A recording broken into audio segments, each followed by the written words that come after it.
en ningún momento nosotros en todas las ecuaciones que planteamos, o todas las estructuras que planteamos, hablamos de las secciones ni de los materiales, ¿no? Suponíamos directamente la rigidez. La rigidez, la condición de rigidez era nuestro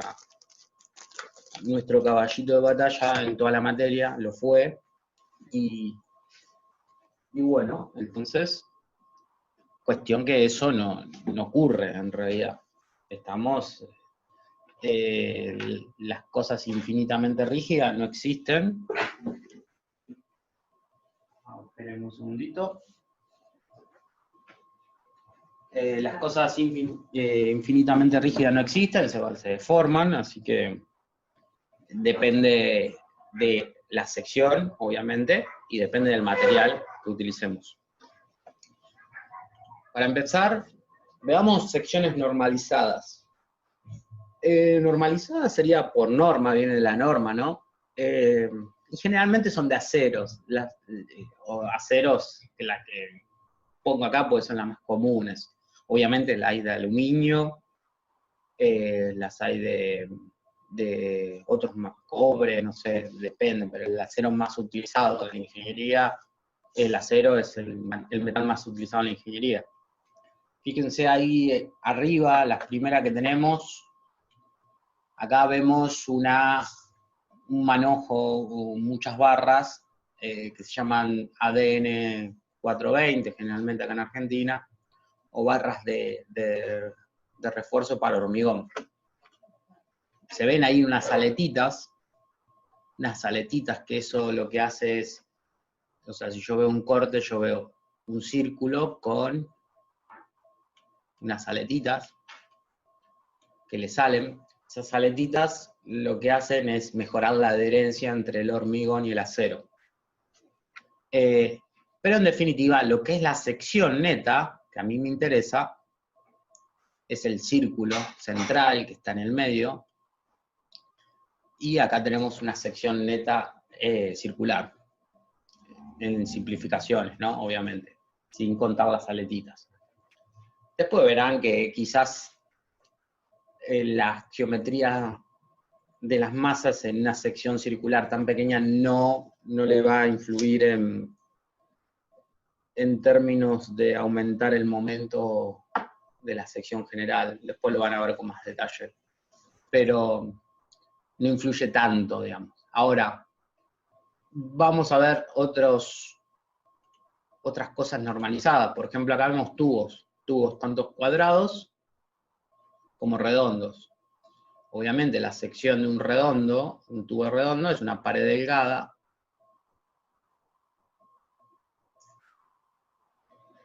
Obviamente tengo un espesor y un diámetro exterior. Cuanto más grande es ese diámetro, se imaginan que va a ser mucho mejor en términos de resistencia, ¿no?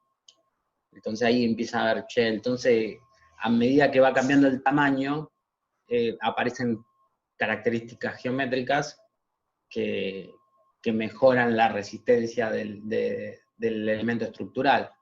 Lo mismo con los caños cuadrados. Acá vemos caños cuadrados que tienen, obviamente, una cosa exterior, una exterior y tienen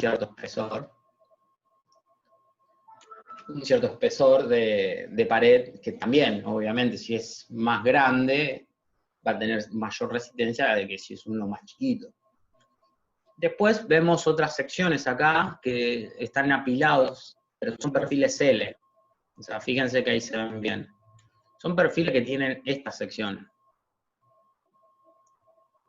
Acá ya estamos pasando, generalmente estos se arman, depende del lugar, no son laminados en frío, generalmente es como que esto es una chapa y se dobla, se hace un tubo, se va doblando, la chapa se hace un tubo circular y se suelda, o se hace una chapa, se la pliega y después se suelda también en un sector, por ejemplo acá, pero en realidad esto viene desarrollado como chapa y esto también es lo mismo.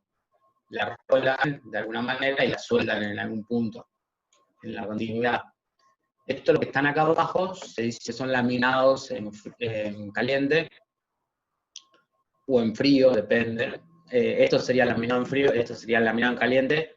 ¿Qué hacen? Lo calientan a esto y lo hacen pasar por unos rodillos que le va dando la forma. Digamos, es tipo el acero medio fluido, a una temperatura excesiva, no sé cuál era la temperatura de fundición del acero, pero después se lo hace pasar por unos rodillos que le dan estas formas, que pueden ser perfiles L, como el que están acá, pueden ser unos perfiles T, doble T, también se le dicen, pues en realidad el T sería una T, esto sería una I. Hay varias nomenclaturas, algunos lo llaman I, algunos lo llaman doble T,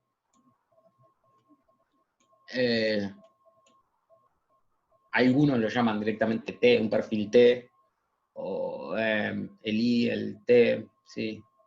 Hay distintas maneras de resolver este perfil T o doble T. Fíjense, acá tiene unos ciertos radios, el espesor no es tan horizontal, digamos, esta parte, estas caras no son horizontales, se notan como que tienen una cierta inclinación acá. Eso es porque es la norma, que ahora después vamos a ver, la DIN, la alemana, la norma alemana, que tiene su manera de laminar los perfiles, entonces le da ese canto o esa terminación. En cambio los yanquis o los europeos ya buscaron otros, creo que los yanquis son los perfiles H que se llaman, ya esa terminación no se la dan, es más recta, son alas más anchas. O sea, hay un montón de perfiles normalizados en el mercado, cada uno atendiendo diferentes necesidades y adecuándose a las normas de los países o de las zonas. Después están los perfiles que se llaman también U, perfiles U o perfiles C, que acá se ven. También estos son normalizados porque te das cuenta que son normalizados alemanes y que utilizamos mucho en Argentina. En Argentina se utiliza mucho sería la norma DIN, y hoy en día todavía se coincide esto de la norma DIN. Obviamente ya hay mercado del brasilero, los brasileros exportan mucho acero y también, o sea, consumimos bastante acero de Brasil y ya tienen muchas normas muy parecidas a los estadounidenses y ya cambian las formas. Quizás el C tiene la forma de C, pero los detalles de acabado, los radios, las terminaciones son distintas. Y los espesores, obviamente. Cada uno tiene su nomenclatura. Acá, durante los primeros años de ingeniería, se utilizaban reglamentos europeos, alemanes. Por ende, yo creo, no lo puedo asegurar 100%, pero yo creo que fue una de las razones por la cual hoy Asindar, que la principal, la única sería Argentina, sigue fabricando los perfiles en base a normas europeas. Bien, entonces acá vemos distintos perfiles normalizados. Obviamente, no siempre esto nosotros nos tenemos que adaptar a lo que nos da el mercado. ¿Por qué? Porque quizás vos llamás al que te provee acero y te dicen, yo necesito un IPN, que sería uno de estos, de 400, un IPN 400. Bueno, y te dice el tipo, mirá, no tengo el 400, tengo 200 o tengo 500, porque 400 se me agotó. Y no va, Asindar no va a ser durante todo este año el 400. ¿Y qué haces? Si vos ya tenés que construir, tenés que adaptarte a lo que hay en el mercado en estas cuestiones. No es que siempre vas a tener libre disponibilidad de materiales o de distintas secciones. Pues repito, son infinitas, entonces no van a existir todas. Uno se tiene que ir adaptando. En cambio, cuando pasamos a estructuras de hormigón, ya ahí se adapta a las necesidades de las necesidades de ingeniería del proyecto y podemos obtener infinitas formas y adaptar nuestra forma a lo que necesitamos. ¿Por qué? Porque el hormigón tiene la particularidad esto de que es un fluido y cuando se endurece es un sólido. Entonces la forma depende del lugar donde lo estoy conteniendo. Lo estoy conteniendo el hormigón. Por ejemplo, fíjense, hay un encofrado, eso es un encofrado de madera, que cuando van por la calle, ven una obra en construcción, lo van a ver. Lo que hacen es formar una caja de madera, hueca obviamente, la apuntalan para que no se mueva, después vienen, le bajan la armadura dentro de este hueco, y luego vienen con el hormigón y lo vierten, lo dejan un tiempo que fragüe o que se endurezca, y después sacan las maderas, como se ve ahí en la foto, y queda la columna, ¿no? Eso es una manera de trabajar in situ, o sea, en el lugar. Obviamente uno puede hacerlo en otro lado, como vemos en las siguientes imágenes, vemos elementos que se llaman premoldeados, que significa que no se hace en el lugar, no es, en cambio esta columna ya la estoy haciendo en el lugar que va. En cambio, estas vigas o estas cosas las hago en un lugar y después las transporto hacia el lugar final. Y fíjense que ahí tenemos varias secciones. Ahí vemos una sección que es rectangular, de estas vigas, o sí, parecen vigas, o losetas, parecen más de losa. Digamos, no es que la posición final es esta, sino es acostada. Parece más una losa eso. Después a la derecha, esto lo que ven acá son vigas, también, fíjense, un doble T, pero logrado con hormigón. Estas vigas las van a encontrar mucho en puentes, acá en Argentina o en Buenos Aires van a ver un montón de puentes ferroviarios o puentes viales que con este tipo de vigas. Fíjense, cuando pasan por debajo de un puente, presten atención y van a ver estas doble T's o parecidas. Después ahí abajo, acá abajo a la izquierda tenemos tubos.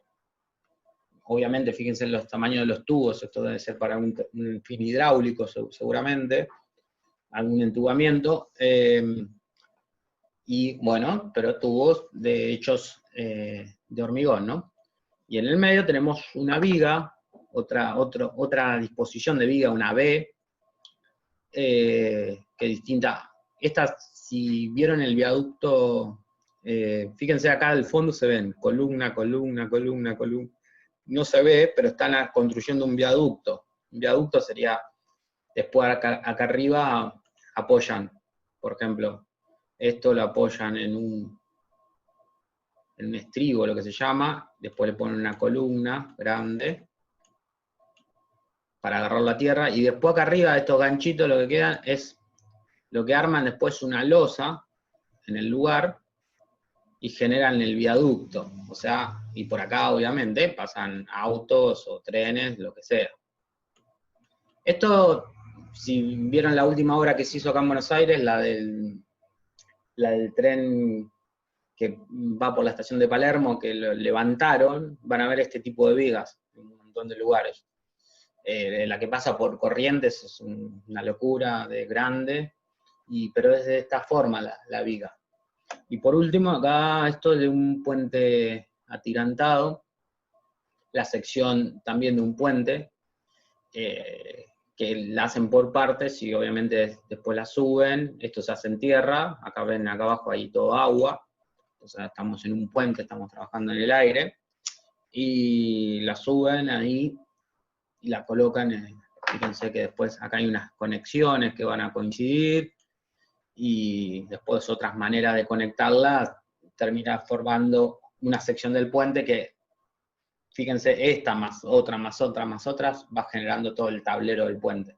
Obviamente después hay que atirantarlos acá de alguna manera para que esto no se te caiga. Eso es un trabajo posterior. Bueno, dejo esta introducción para ver.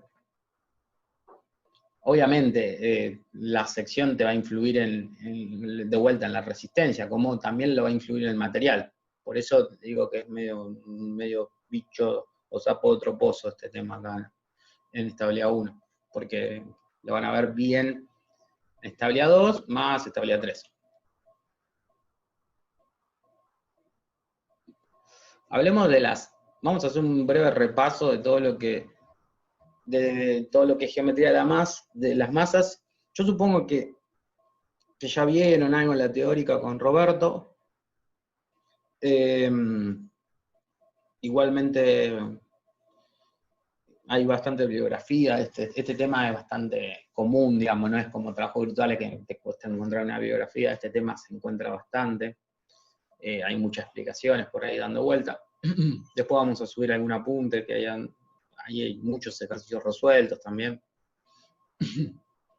Veamos, primero, todas las características geométricas que vamos a ver, depende de la sección, como lo es el área, cuando nosotros calculamos el área de un rectángulo, de una sección rectangular, es una característica geométrica, obviamente el área, pero también existen otras, que dependen de la geometría, si es un rectángulo, si es un triángulo, si es un círculo, depende de la geometría en sí. Una de ellas es el momento estático, y es una definición, como nadie se pregunta, che, ¿por qué es el área? El área también es una definición, es la integral de los diferenciales de los diferenciales de área en el entorno, digamos, y la suma de todos esos cuadrados, de todos esos diferenciales te da el área. O sea, nadie se pregunta, che, ¿y el área dónde viene? Lo mismo tenés que preguntarte acá, y el momento estático, es una definición, es un momento de primer orden. Y lo que se hace es, considerando una superficie plana, por ejemplo esta, se define como el momento estático respecto a un eje cualquiera, el U, por ejemplo. Yo tengo un cierto diferencial de área que está separado a una distancia B de ese eje U, esta distancia obviamente es perpendicular, y lo que defino como momento estático respecto al eje U de la sección A es la integral o la suma de todos los diferenciales por la distancia B. O sea, es área por distancia. Bien. Como unidades vamos a tener que es área en metros cuadrados y distancia en metros, por lo tanto la unidad va a ser en metro cúbico. Hay que prestar atención a las unidades acá, porque nos va a dar mucha información para chequearnos. Así que a prestar mucha atención a las unidades.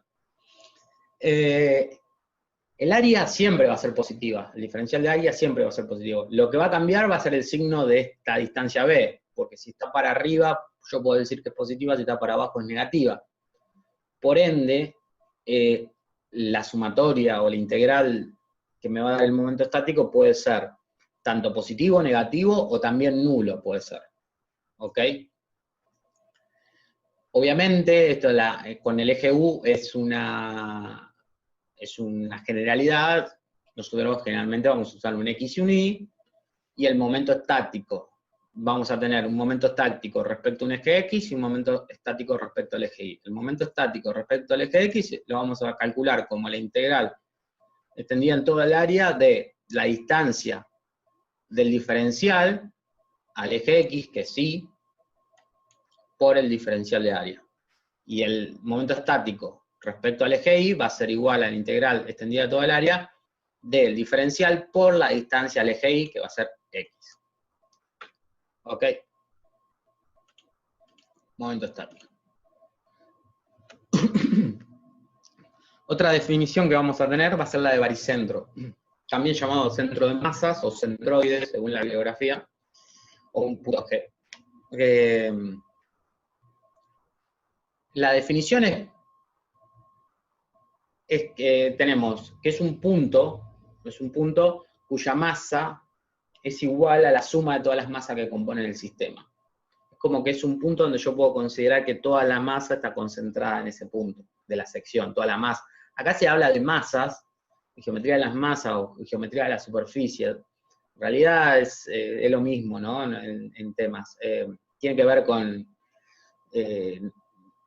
si hablamos de masas, no, tendríamos que hablar de pesos específicos, ¿no? Pero es lo mismo, geometría de las masas o de superficie, ¿no? Es un tema... acá se habla siempre de un material uniforme, digamos. Si es una sección, es todo acero, todo hormigón, todo aluminio, todo de una misma cosa. ¿Ok?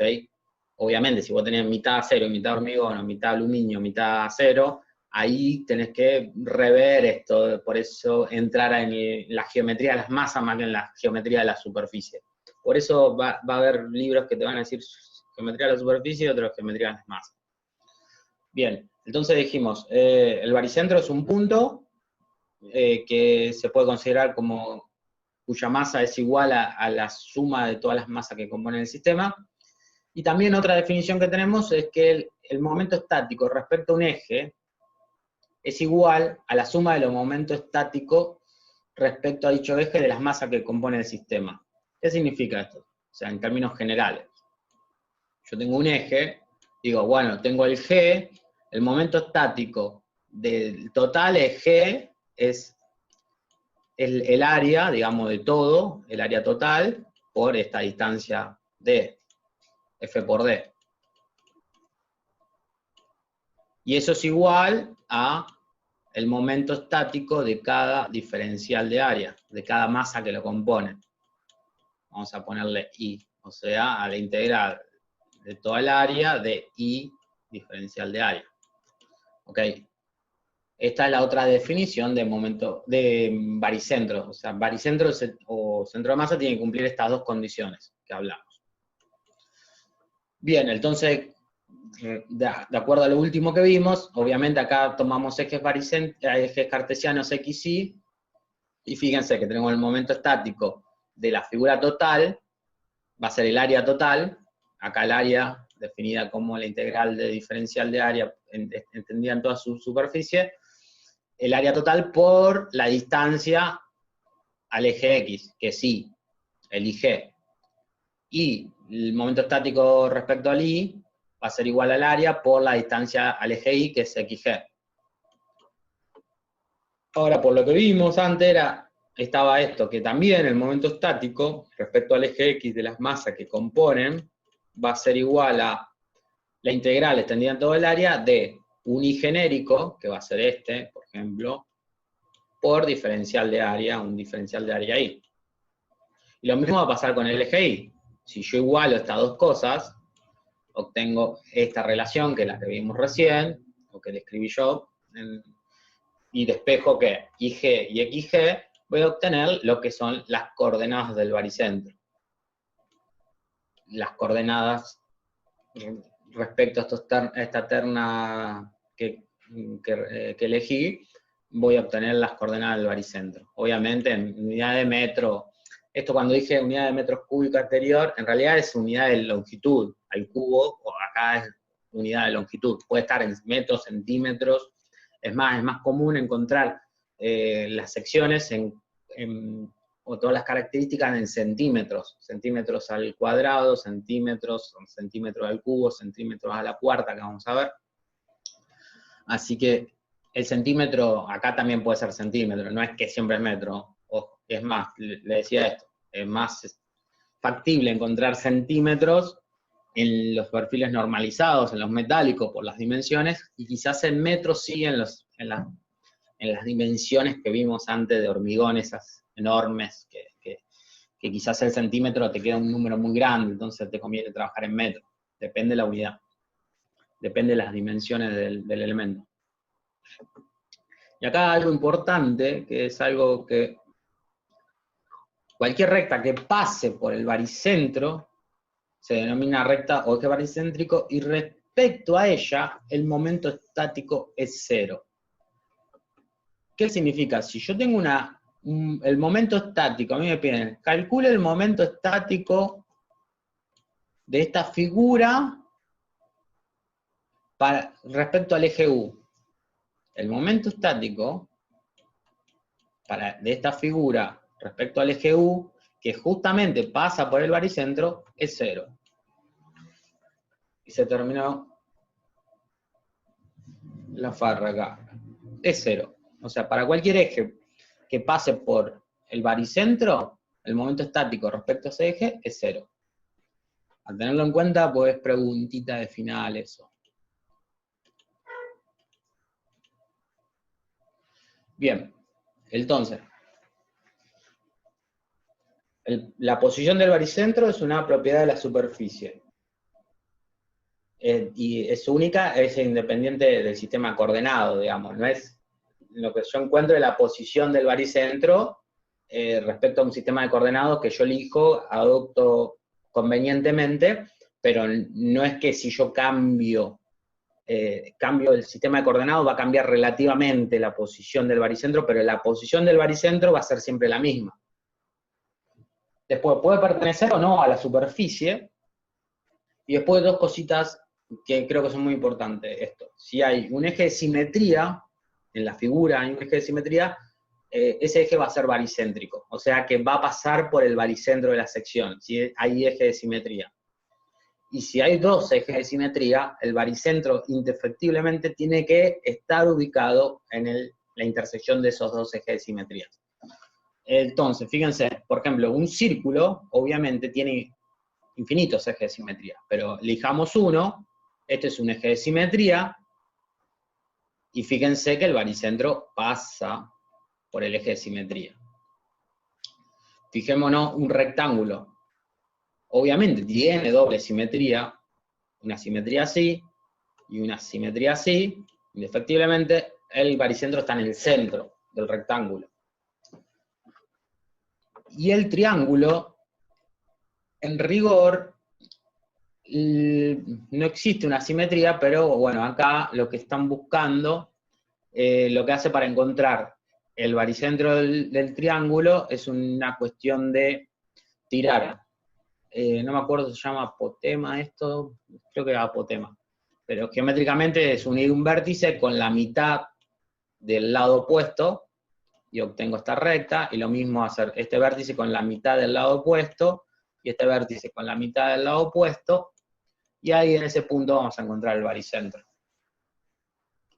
Y acá propongo algo para que veamos. Fíjense, si yo quiero encontrar más o menos la posición del baricentro de estas figuras. Fíjense, si yo lo que hago es, a ver, esperen un segundito. Lo que hago es lo siguiente. Tengo esta figura que es un L que está formada por dos rectángulos. Entonces yo ya el rectángulo ya sé dónde está el baricentro de un rectángulo. ¿Dónde está? Y en la intersección de las diagonales, ahí voy a tener los baricentros de los dos rectángulos estos. Entonces acá voy a tener un G', y acá voy a tener digamos, son baricentros parciales, ¿no? Pero eso no significa que sea el baricentro total de la sección.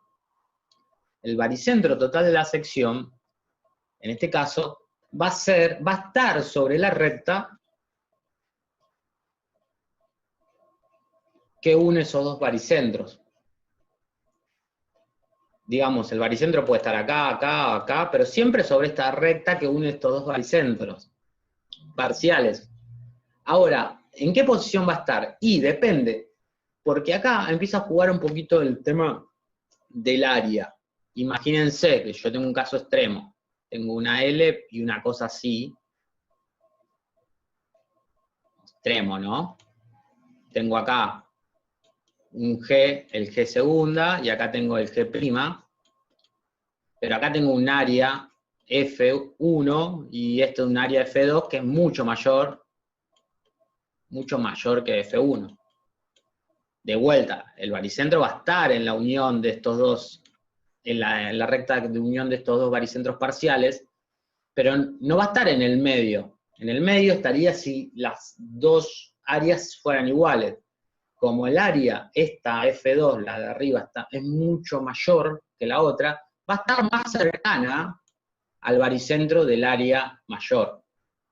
Por ende, volviendo a nuestro caso, fíjense que estas dos áreas pueden ser comparables, quizás la de arriba es un poquitito más grande, entonces podemos decir, bueno, de la mitad va a estar un poquitito más arriba, el baricentro total de la sección.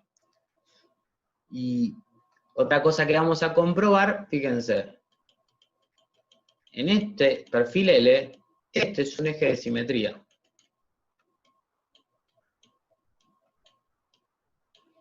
Oculto. Ahí, oculto no, se ve, pero quizás como te lo muestran en el L sentado, no se nota tanto el eje de simetría. Y fíjense que obviamente el baricentro pasa por ese eje de simetría. Todo esto es a ojo, obviamente, después vamos a verificarlo con cálculos, pero muchas cosas de estas. Lo que estoy enseñándoles aquí es un poquito de cómo chequear si está bien el baricentro, si los cálculos están bien, porque este tema de vuelta es muy difícil de darse cuenta si los resultados están bien o mal, porque dan resultados medio que no tienen nada que ver, capaz de dar 333 centímetros cúbicos, no sabes qué es esa unidad y no tenés manera de compararlo. Entonces hay que chequearse, una de las maneras de chequear es la posición del baricentro, es esta, identificar más o menos en dónde va a estar el baricentro.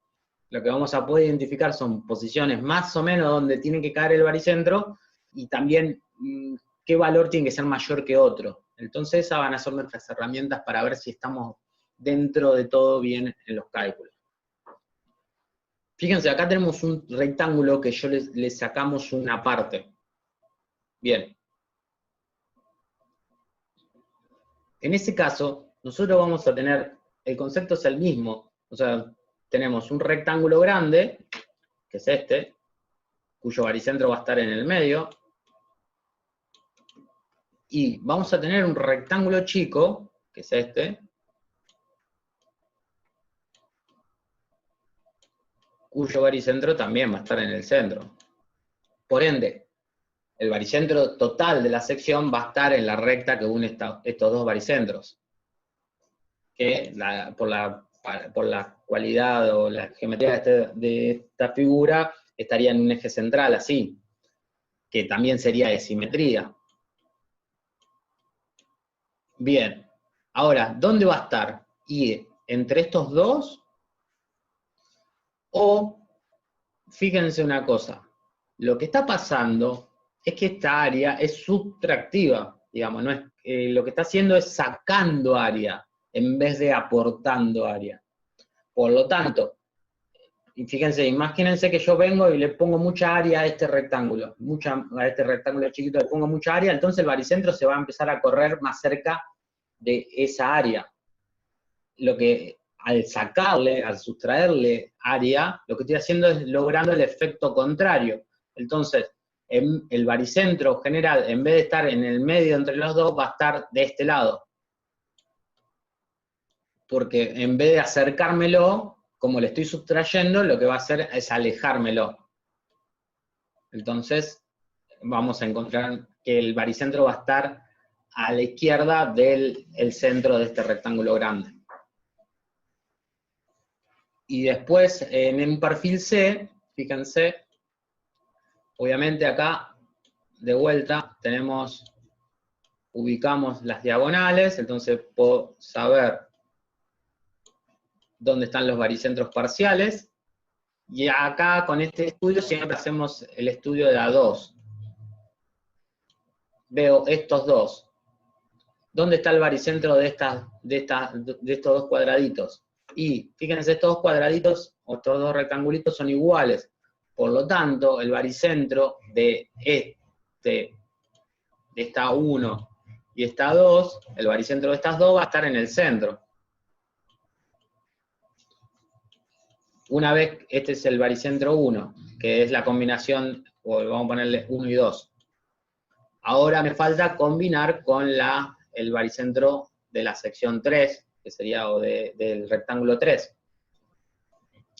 Y fíjense que obviamente va a estar en esta recta el baricentro general, y acá depende, si la suma del área de 1 y 2 es igual a 3, va a estar en el medio.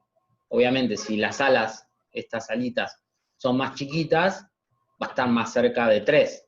Si estas alitas son mucho más grandes, va a estar más cerca de acá.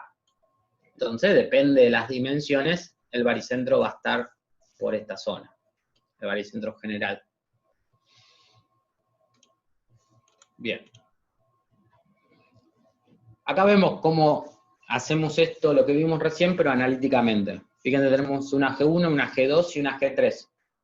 En realidad tenemos una figura tiene esa forma, o sea, la figura externa es esta.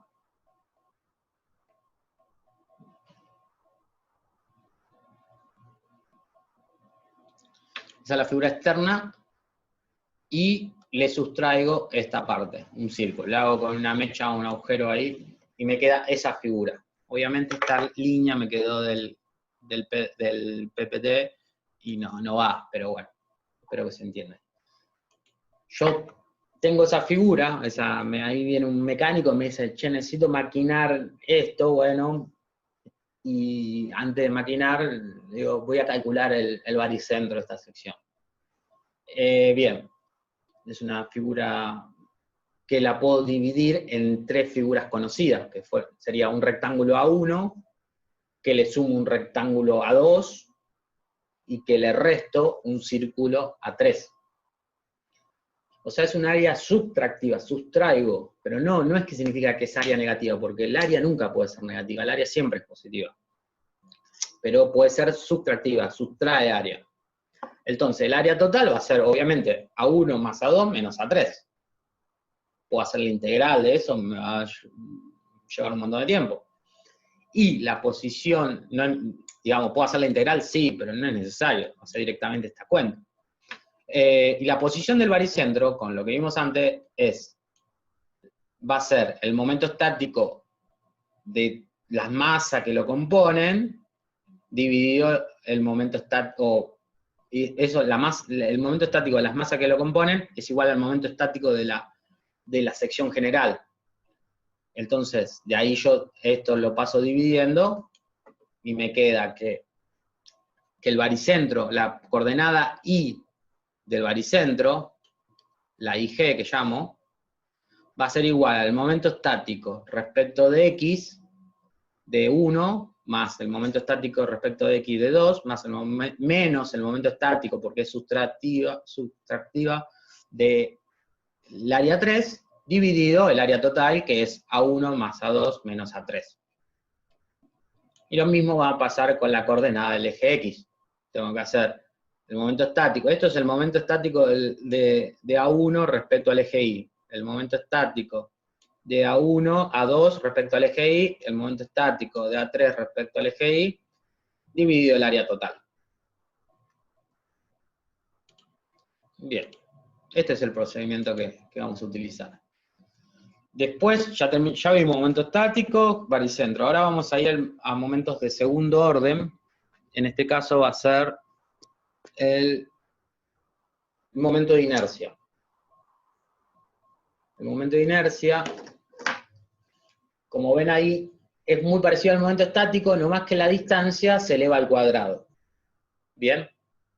Entonces, si elevamos la distancia al cuadrado, esa distancia deja de ser positiva o negativa, ¿no? Siempre va a ser positiva, porque la estoy elevando al cuadrado. Las unidades de medición del momento de inercia va a ser, tengo distancia al cuadrado por área, eso me da en longitudes a la 4, centímetros a la 4, metros a la 4. Bien, el área siempre es positiva, la magnitud de la distancia al cuadrado va a ser siempre positiva, entonces el momento de inercia siempre va a ser positivo. Y nunca va a ser nulo. ¿Por qué? La distancia puede ser nula, sí, pero el área... A ver, la distancia, no, miento. No, no puede ser nunca nulo, porque si no, no habría sección. Siempre que haya una sección, va a haber un momento de inercia. No existe un momento de inercia nulo. Obviamente, esto que hicimos para un eje, o que está puesto acá, un eje U, para un eje genérico U, para ejes cartesianos es lo mismo, no más que te queda el momento de inercia en X es igual a la integral de la distancia de Y al cuadrado. O sea, para X, la distancia de Y al cuadrado, y para el momento de inercia en Y, la distancia de X al cuadrado. Momento de inercia. Vamos al momento centrífugo. Acá el momento centrífugo siempre va a estar referido a dos ejes, nunca a uno. La diferencia a lo que vimos, el momento estático y el momento de inercia, estaban referidos siempre a un eje, sea el X, el Y o un U. El momento centrífugo va a estar siempre referido a dos ejes. Acá vamos a ver los ejes normales o cartesianos X, Y. Entonces definimos al momento centrífugo como de X, Y, ¿no? De la integral del diferencial de área por la distancia al eje X por la distancia al eje Y. Por ende, esto puede ser positivo, negativo, positivo. Podemos tener una combinación de signos, distinta combinación de signos acá. Por lo tanto, el momento centrífugo le puede dar quizás nulo, le puede dar positivo, le puede dar negativo. Así a estar atento. Eso también, el tema de los signos es otras cosas que nos permite chequear si estamos bien con este tema. Después cuando veamos los cálculos van a ver que es mecánico, pero se lleva mucha cuenta, donde vos tenés que agarrar la calculadora y meter unidades a la cuarta, o potencias, tenés que hacer potencias, y eso puede llevar a errores. Y más cuando también vamos a trabajar con trigonometría, con raíces, entonces son operaciones complicadas, que si uno no está atento, no tiene claro distribución de raíces o de potencias, te puede llevar a errores. Y una manera de chequear es el tema del signo de los momentos centrífugos, o estático, o lo que sea, ¿no? Bien, entonces unidades de vuelta acá, distancia por distancia por área, o sea, longitudes a la cuarta. Esto es lo que decía, las X, Y dependen del sistema de coordenadas, por lo tanto puede ser positivo, negativo, o también puede ser nulo. X puede ser 0 y te da todo 0. Si el momento centrífugo es 0, esto se dice que el par de ejes X e Y son conjugados de inercia. Es una definición que después la vamos a retomar. Pero si el centrífugo da 0, que nos va a interesar que el centrífugo dé 0, porque nos va a dar una particularidad de la sección para encontrar los ejes principales de inercia, entonces vamos a decir que dos ejes son conjugados de inercia si el centrífugo respecto a esos dos ejes, siempre estamos hablando de par de ejes, por eso lo resalto. El centrífugo respecto a ese par de ejes es nulo, son conjugados de inercia. Y si además de ser conjugados son perpendiculares entre sí, se dicen o se denominan principales de inercia. Esa es la otra característica. Y por último, otra cosita a tener en cuenta es que si hay un eje de simetría, si tenemos el eje de simetría y cualquiera sea el otro eje, para formar este par, siempre van a ser conjugados, o sea que el centrífugo va a dar 0. Bien, unas cositas a tener en cuenta. En las tablas vamos a encontrar signos en los centrífugos que nos puede llevar a la confusión. Yo le voy a enseñar acá un par de cositas para tener en cuenta, para ver si están bien con el signo. Fíjense el triángulo. Tengo el baricentro del triángulo, tengo mis ejes cartesianos X, Y, y me dan el valor de JXY. Quiero saber si es positivo o negativo. Como depende de las distancias X e Y, fíjense, cualquier diferencial que esté acá va a tener coordenadas X e Y positivas. Cualquier diferencial que se encuentre en este cuadrante va a tener coordenadas X e Y negativas, por lo tanto menos por menos me da más.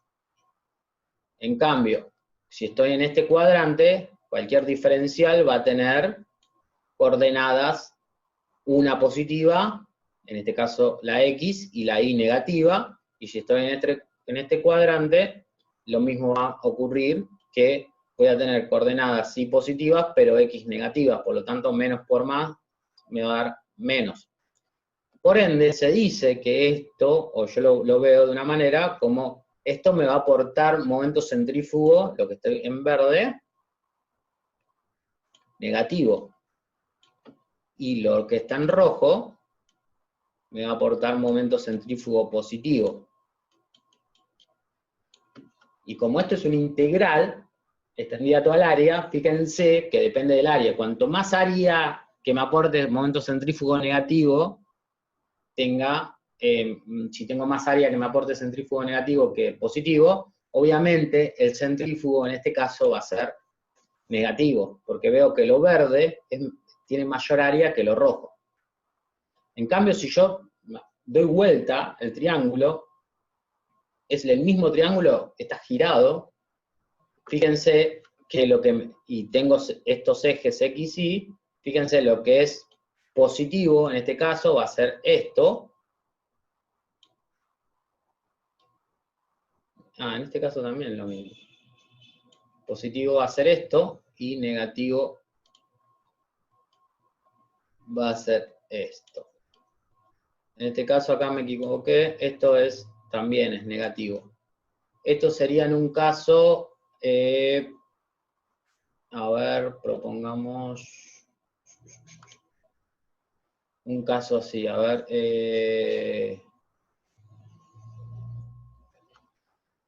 sería algo así, ahí y ahí. Supongamos un triángulo así, y ahí vemos que la parte positiva es esta y esta, y la parte estoy en la misma, ¿no? Estoy en la misma. A ver, de vuelta, vamos de vuelta. Qué bueno, no, es al revés, es así.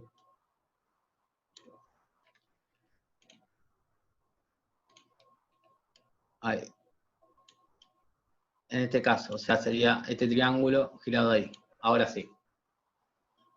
Ahí vemos que la parte negativa es esta, y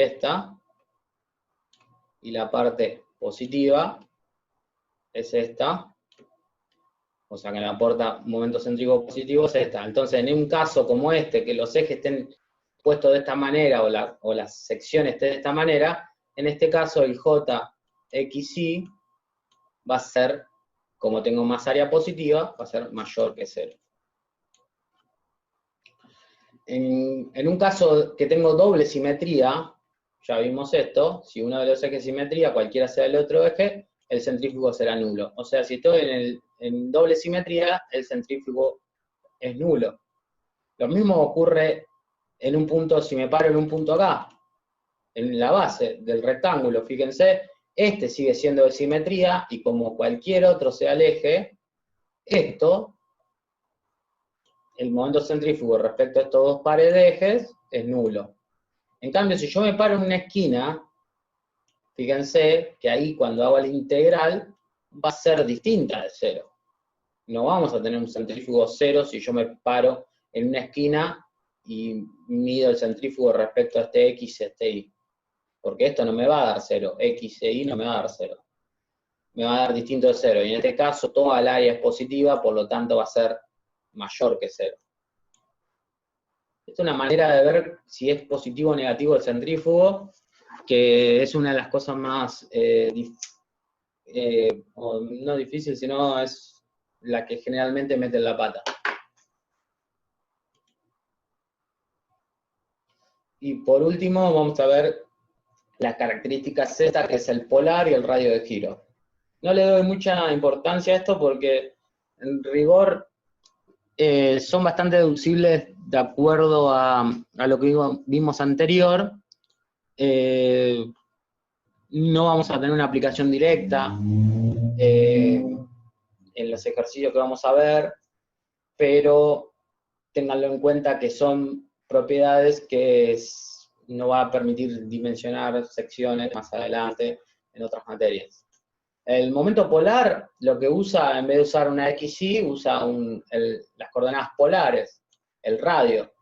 Y vos tenés que el radio al cuadrado es igual a X cuadrado más Y cuadrado. Si los ejes son ortogonales, obviamente, ¿no? Entonces, calcula el momento de inercia polar, y en ese caso, haciendo las cuentas, llegas a esta definición, si los ejes son ortogonales, que el momento polar es la suma del momento de inercia en X más el momento de inercia en Y.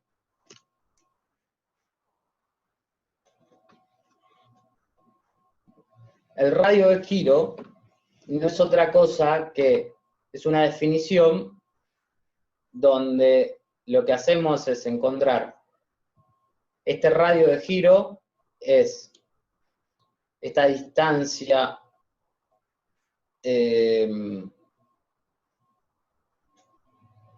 lo que hace es una relación entre el momento de inercia respecto a un eje U, es igual a esta distancia al cuadrado por el área total. Entonces, despejando el radio de giro, te queda que es la raíz del momento de inercia de U dividido A. Obviamente, si tenés un X y un Y, lo que haces es tenés un radio de giro en X y un radio de giro en Y.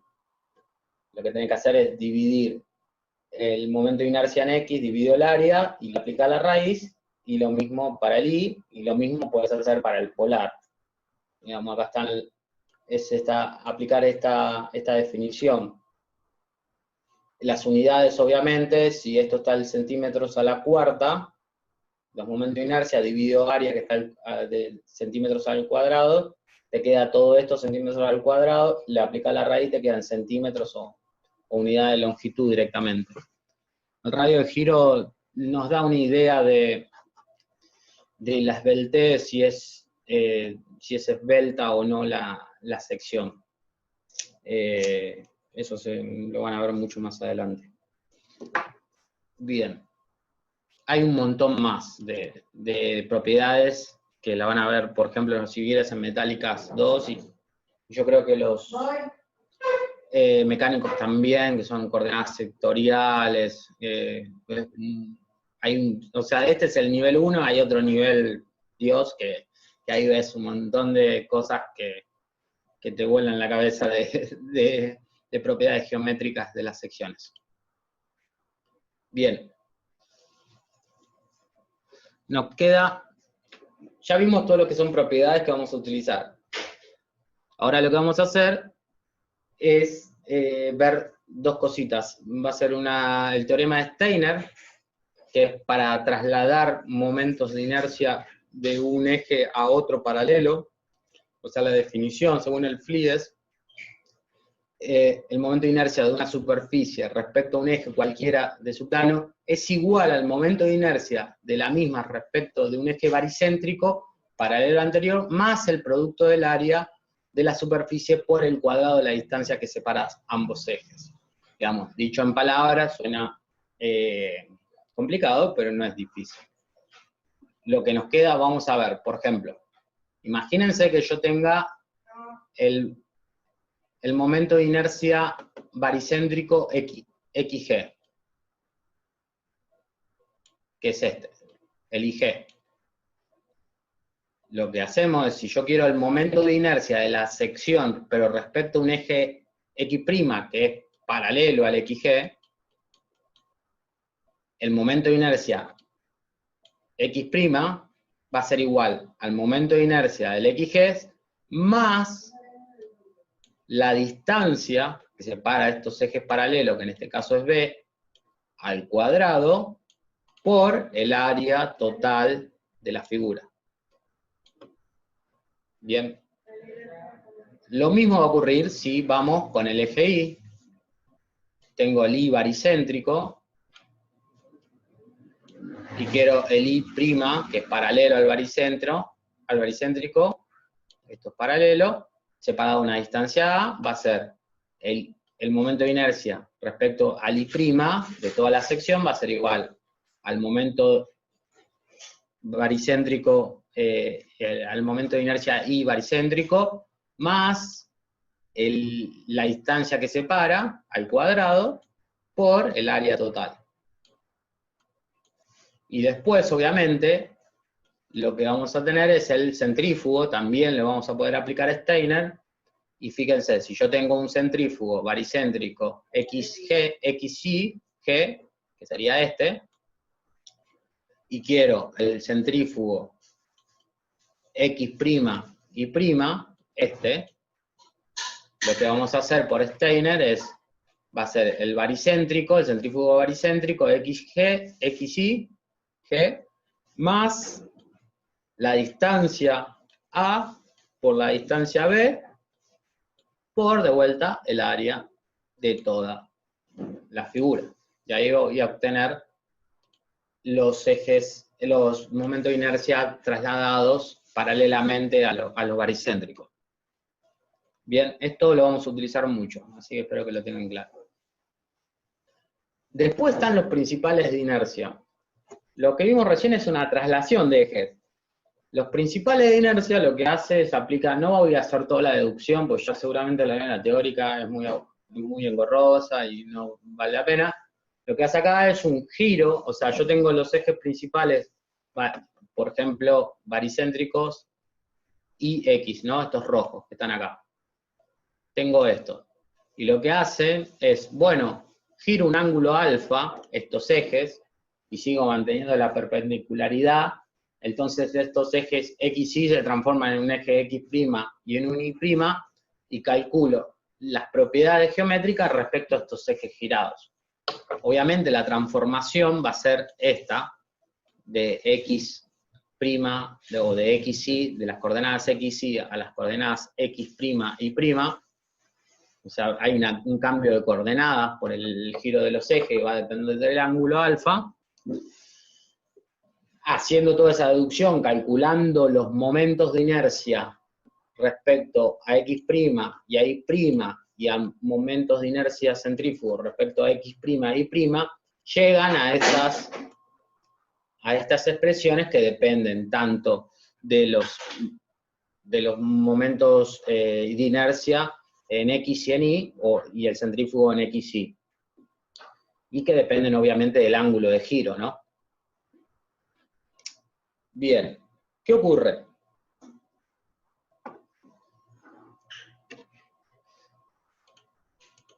Una vez que yo encontré estas deducciones, lo que se puede plantear, que me interesa, a ver si es esto,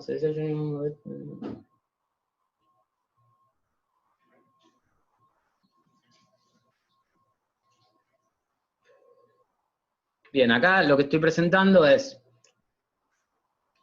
hallar dos conjugados de inercia, el U y el B, sabiendo que el conjugado de inercia dijimos que era el par de ejes para los cuales el JUB, o sea, el momento de inercia centrífugo de U y B, es nulo.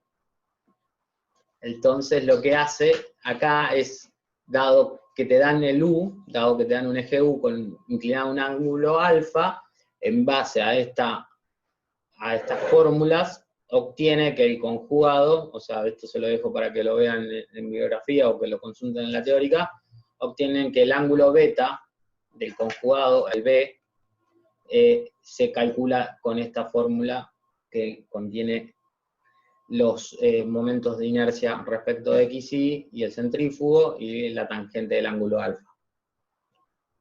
Entonces, después, como definición, tenemos que un par de ejes son conjugados de inercia si el momento centrífugo respecto a dichos ejes es nulo, eso ya lo estoy repitiendo. Respecto a un punto, existen infinitos pares de ejes conjugados. O sea, si tenemos una sección, vamos a encontrar infinitos pares de ejes que son conjugados, para los cuales el centrífugo es nulo. Pero existe un único par de ejes que además de ser conjugados son ortogonales entre sí. Y a esos ejes son los que nos interesan a nosotros y son los principales de inercia. Y los ejes principales de inercia es el lugar donde los momentos de inercia alcanzan valores máximos y mínimos. Y obviamente el centrífugo es nulo porque son conjugados, ¿no? Bien, en base a eso, o sea, teniendo en cuenta de esta condición de máximo y mínimo, lo que podés hacer en las expresiones anteriores las derivás y las igualas a cero, y vas a obtener esta fórmula, que es que depende del centrífugo y de los momentos de inercia, y nuestra incógnita va a ser el ángulo alfa, el ángulo doble este. Bien. Este ángulo alfa cero, en este caso que está ahí escrito, no es otra cosa que es el ángulo principal de inercia. Pero también dijimos que para ser principal tiene que medir 90 grados. Por lo tanto, si yo de acá, de esta fórmula, saco un ángulo principal de inercia que llamo 1, si a ese ángulo yo le sumo 90, porque tienen que sí o sí sumar 90, diferir 90 grados, o ser ortogonales entre sí, entonces ya puedo obtener el segundo ángulo principal. Por ende, aplicando las fórmulas que vimos anteriores, referidas a estos ángulos principales, lo que voy a obtener van a ser los valores de los momentos de inercia principales. Esto es una manera de resolverlo. Aplico esta fórmula, ahora después vamos a ver el procedimiento, pero aplico esta fórmula, saco un ángulo alfa, aplico toda la fórmula completa, que depende del ángulo alfa, y después lo que hago es hago un alfa 2, que le sumo 90 grados, y aplico de vuelta la fórmula, y me obtengo el valor del momento de inercia 2. Y J1 y J2 son los momentos de inercia principales. Otra manera que es más sencilla, más fácil de acordarse que todo este choclo trigonométrico, es esta, que obtenemos que en realidad hay que acordarse de esta, porque te queda que la suma de los dos momentos de momento de inercia x y dividido 2 más menos, una con más te va a dar el máximo, y el menos te va a dar el mínimo, un medio de la raíz de la diferencia de los momentos, la diferencia de los momentos de inercia al cuadrado, más 4 veces el momento de inercia centrífugo al cuadrado. Esta fórmula es mucho más fácil de acordarse que todo esto, ¿no? Lo que tiene esta fórmula es que es difícil de darse cuenta cuál es el ángulo, pues nosotros, acuérdense que nosotros de acá sacamos un alfa 1 y un alfa 2, que va a ser igual a alfa 1 más 90. Bien. El tema que estas fórmulas no dependen del ángulo, entonces yo no puedo asociar si el alfa 1 corresponde a este o el alfa 1 corresponde a este, o viceversa, el alfa 2 y el alfa 2. En cambio, estas fórmulas sí asocian al ángulo con el momento de inercia que corresponde. Esa es la única diferencia. Pero ustedes podrían aplicar esta fórmula y después, ahora vamos a ver cómo calcular los momentos de inercias y vamos a entender cuál es máximo y cuál es mínimo. Y en base a eso vamos a poder directamente aplicar esta fórmula y ya entender cuál es el máximo y cuál es el mínimo. Por ejemplo, fíjense estas secciones.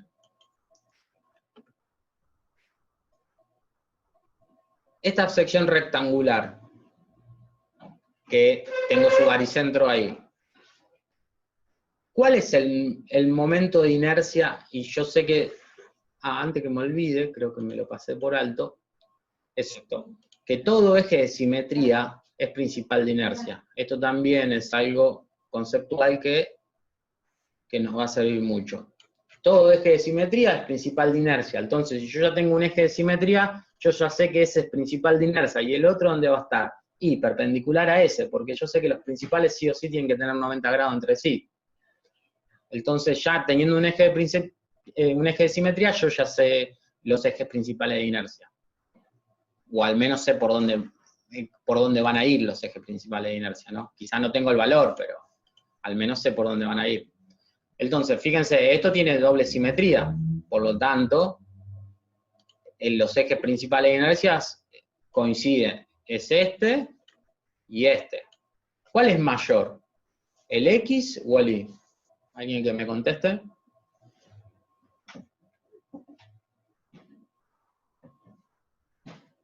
Por chat o abriendo el micrófono, como quieran.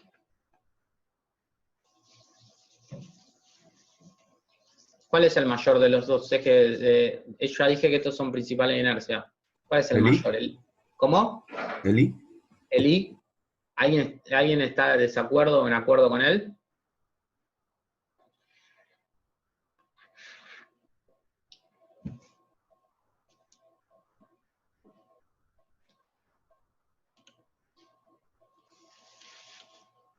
¿Nadie? No. ¿Alguna o no lo saben?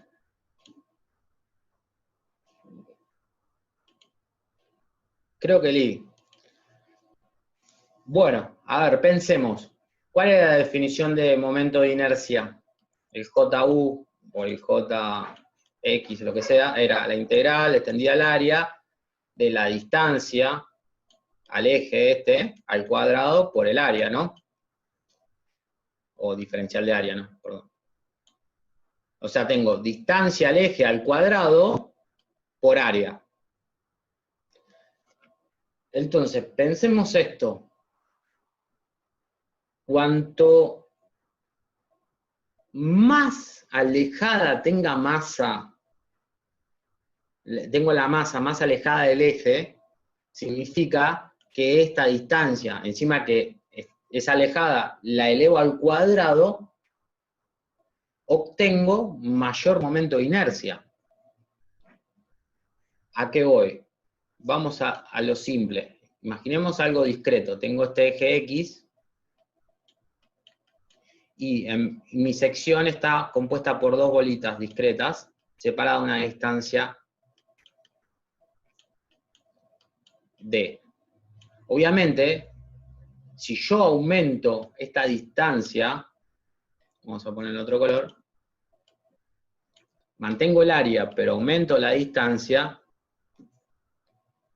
esta distancia, en realidad que sería, vamos a ponerle H, y esta sería DD. El momento de inercia de lo verde sería, si esto es área, siempre la bolita se mantiene en el área, ¿no? Si yo la tengo alejada a una distancia D, va a ser, el momento de inercia va a ser el área por D al cuadrado.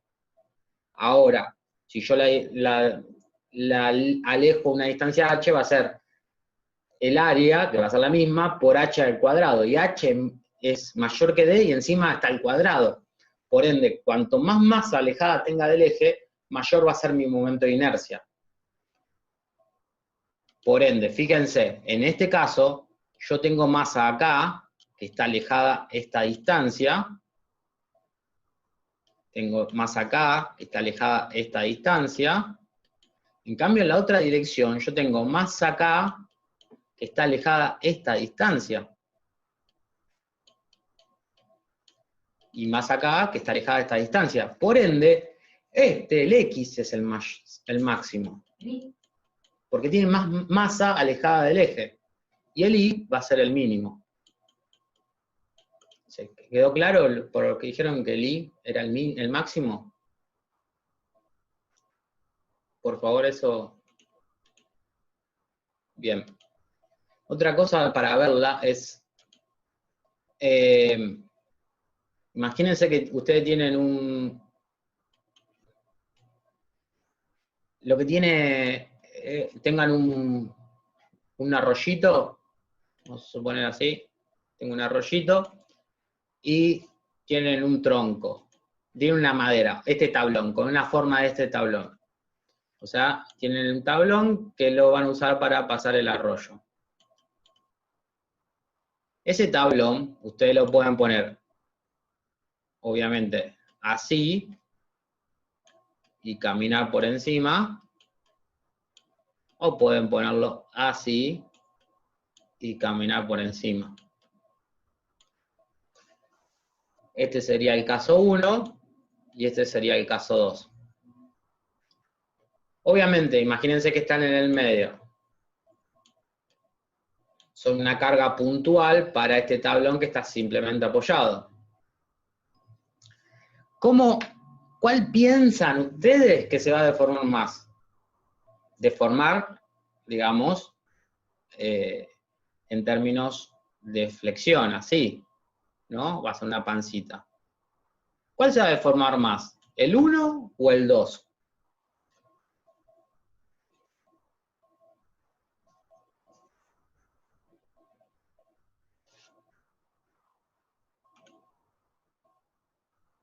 El 2 se va a deformar más, dice David.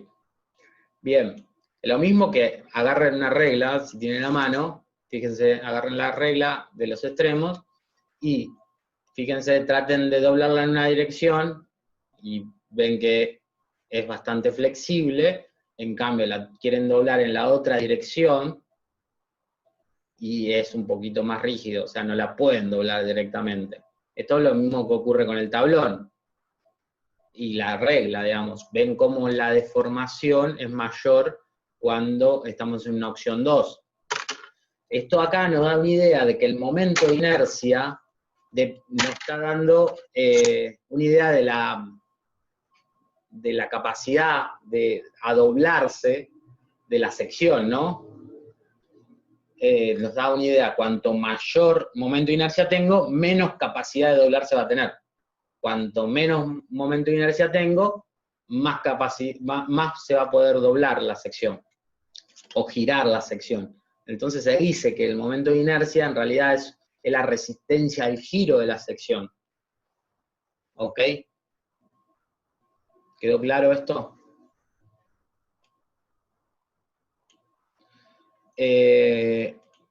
Cuando tengamos un perfil, por ejemplo, un L, en este caso, también tenemos una simetría que es esta.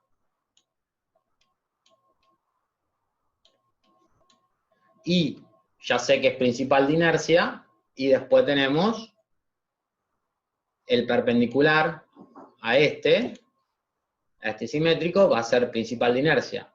Entonces tenemos un eje, vamos a ponerle U y B. Son los principales de inercia.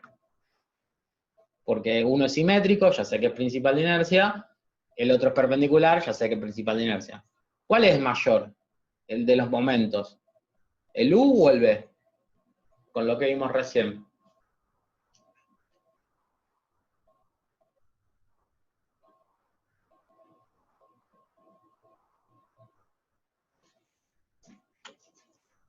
¿Qué dicen? ¿U o B es mayor? Es el que más tenés alejada es con respecto al U, que es esta distancia.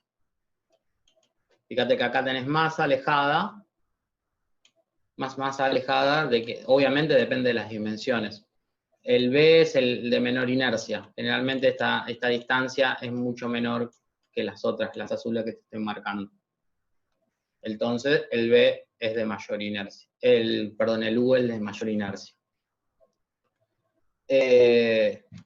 Después tenemos el perfil C, obviamente, el de mayor inercia va a ser el horizontal, porque tengo más masa alejada que el vertical. En un T, el de mayor inercia va a ser el horizontal, porque tengo más masa alejada, y en un perfil I, el que va a ser de mayor inercia va a ser el vertical, porque es el que más masa tengo alejada. Bien, después tenemos varias figuras, o sea, no es que tenemos que andar haciendo las integrales cada vez que necesitamos calcular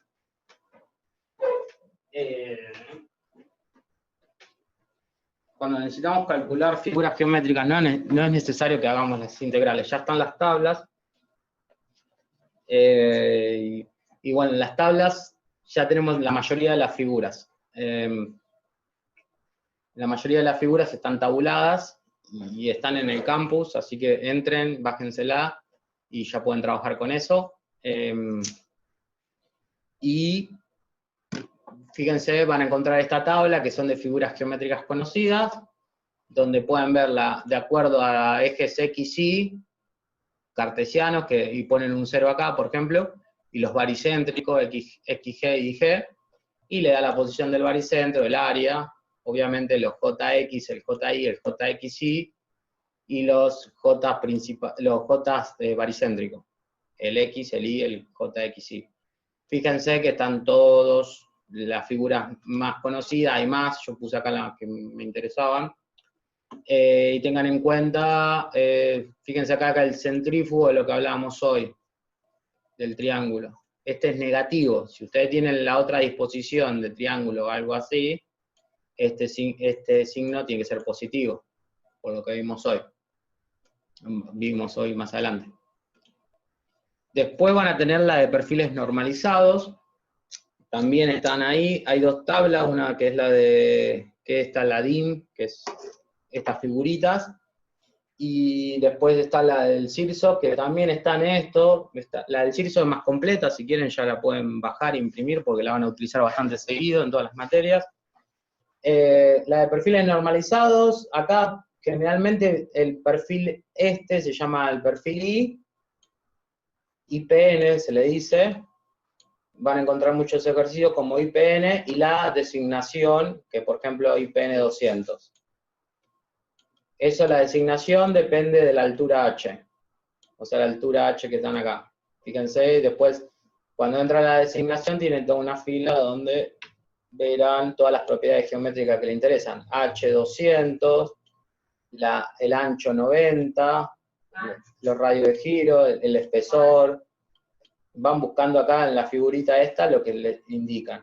Las que a nosotros nos va a interesar va a ser generalmente ancho y alto, el área, F, esto no, el JX, y acá me dan el X, y me dan acá está el radio de giro, por ejemplo, el JY, otra cosa que me va a interesar, y nada más. Esto no sé si SX, momento estático, si quieren la sección, también.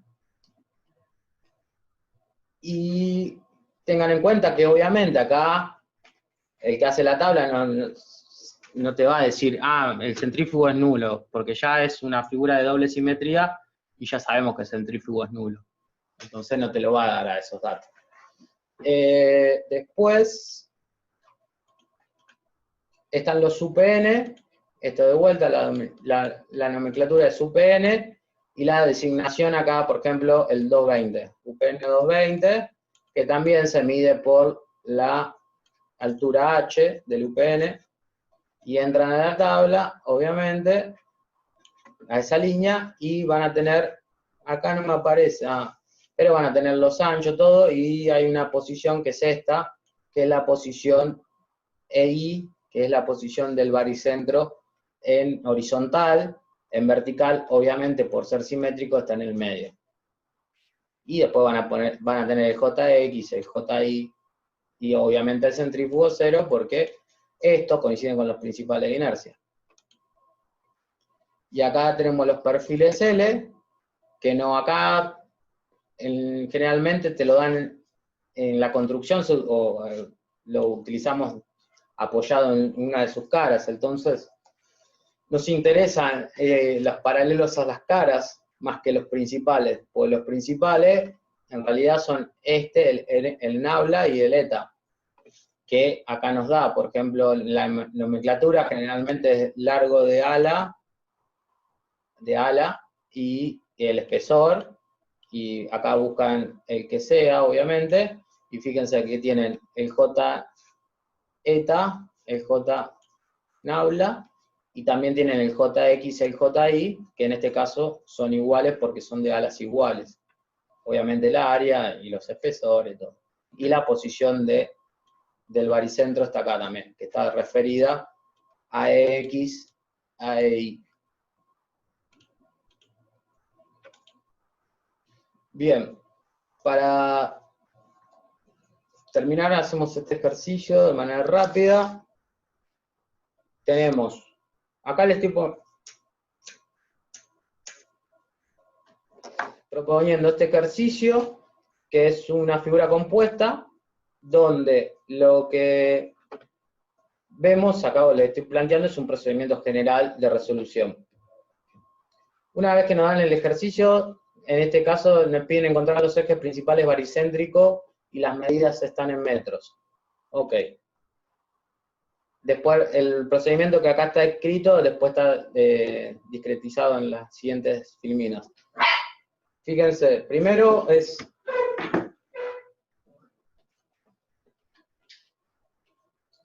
El procedimiento es proponer un sistema coordenado. Por ejemplo, yo ahí, el que ya me daba de datos, le puse CXY. Y segundo es reconocer y dividir la figura total en figuras conocidas. Y definir cuáles suman y cuáles son las que sustraen.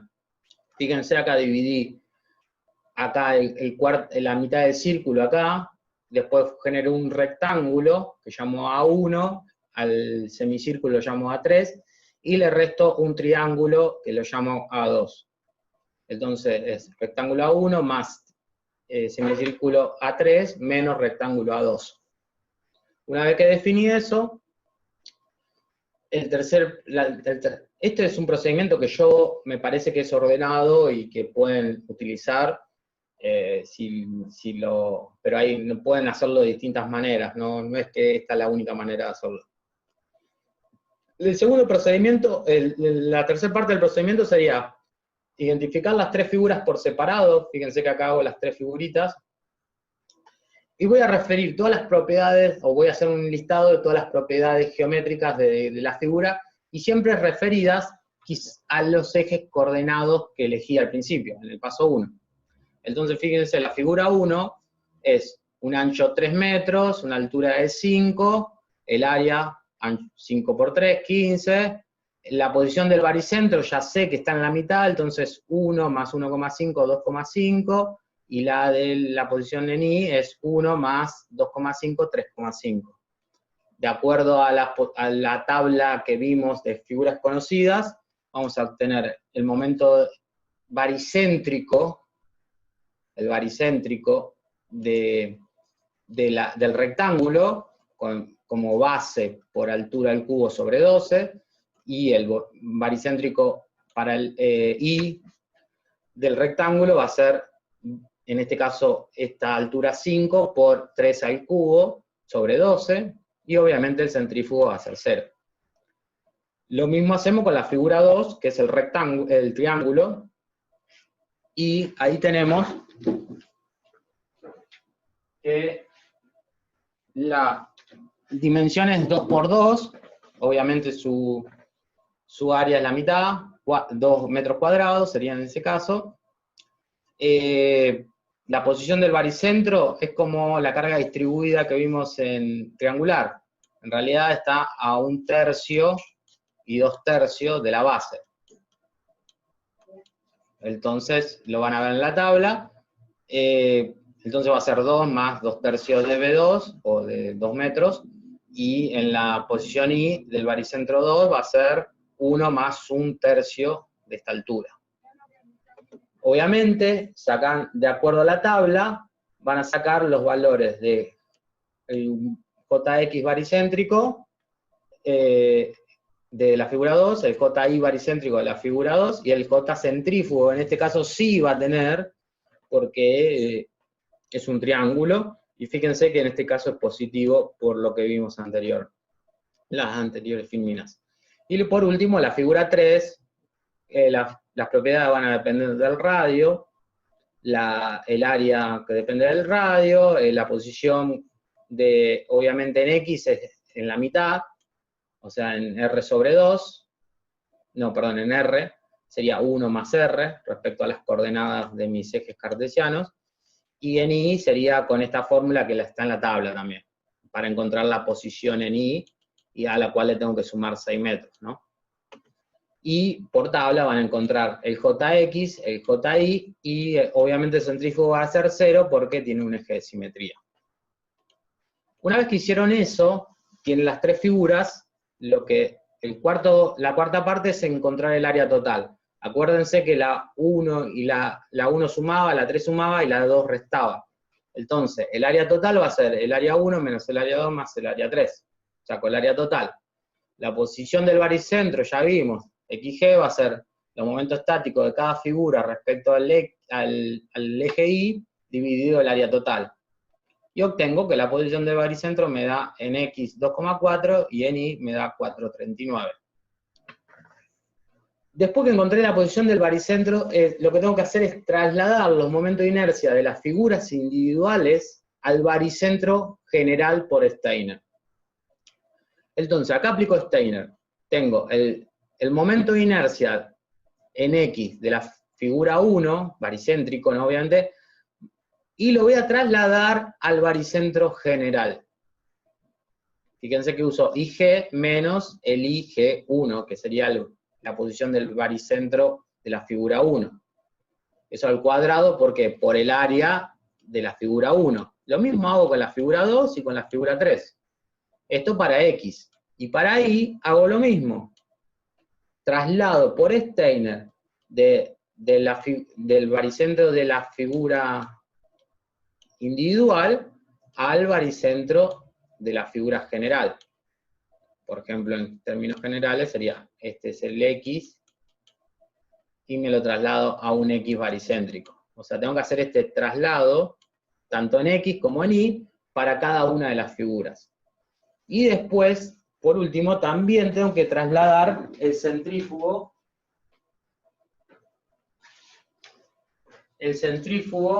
de cada figura individual al baricentro general de la figura.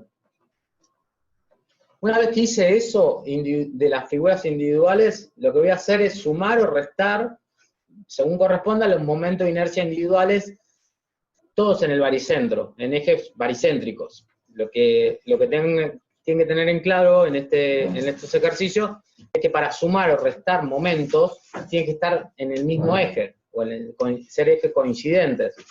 Entonces me traigo el JX de la figura 1, más el JX de la figura 2, más el JX de la figura 3, y recién cuando yo lo tengo todo en el mismo eje, ahí los puedo sumar o restar.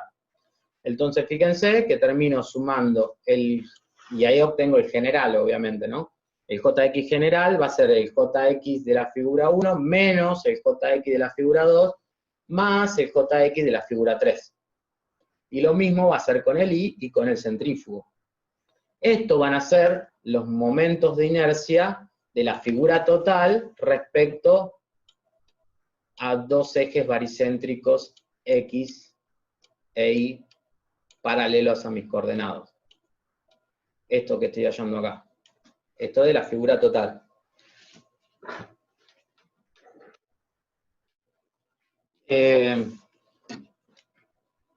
Bien. Una vez que hallé eso, me queda encontrar los ejes baricéntricos, los ejes principales de inercia. Vamos al cálculo que vimos. Fíjense, para calcular la posición de los ejes principales de inercia, primero tengo que encontrar los ángulos, o las direcciones principales. Para eso tenemos que aplicar la fórmula de la tangente que había, que aplico la fórmula, voy a sacar que el ángulo alfa 1, uno de los ángulos principales de inercia, es menos 6,93 grados, me da. Bien. El alfa 2, que va a ser alfa 1 más 90 grados, es 83,07 grados. Y acá voy a la fórmula. ¿Se acuerdan que dije que había dos fórmulas? Una que va a estar asociada al alfa 1, a los ángulos, por lo tanto aplico toda esa fórmula trigonométrica y fíjense que obtengo el J1 y el J2. Obviamente el J1, fíjense que me da mayor, 46,47, y el J2 me da 10,71, entonces el menor. En general el 1 siempre es el mayor y el 2 es el menor. Después, esa era una manera, pero otra fórmula que podíamos, otra manera de resolverlo era aplicar esa fórmula de la raíz. Y ahí la aplico, y fíjense que no depende del alfa 1 ni alfa 2, y obtengo los mismos valores, 46,47 y 10,71. El tema es que en esta última fórmula yo no sé si corresponde a qué alfa corresponde a este JI, o J1 o J2. No lo sé, porque no depende de alfa. Pero ¿qué pasa? Si yo me voy a una figura general y ubico mi baricentro, fíjense, ubico de acuerdo a las coordenadas que encontré, dibujo con un transportador mi ángulo 693 y mi otro ángulo que tiene que ser 83,07, fíjense que yo ahí tengo los dos ejes. ¿Cuál es el mayor? Y ya vimos, el que tiene más área alejada. Y no queda muy evidente acá que el mayor es este. Porque tiene más área alejada del eje. Y obviamente, por descarte, el otro es el mínimo. Entonces, fíjense que acá comprobamos que el alfa 1, el 693, negativo, corresponde al mayor, al máximo, y el alfa 2 corresponde al mínimo. Obviamente, podríamos evitar calcular esto, no calcular esto, sacar alfa 1 y alfa 2 y directamente calcular esto, y después con este análisis que hacemos de masa más alejada del eje, definimos que el máximo es este y el mínimo es este. Y entonces asociamos el alfa 1 lo asociamos al máximo y el alfa 2 lo asociamos al mínimo. Son maneras de resolverlos.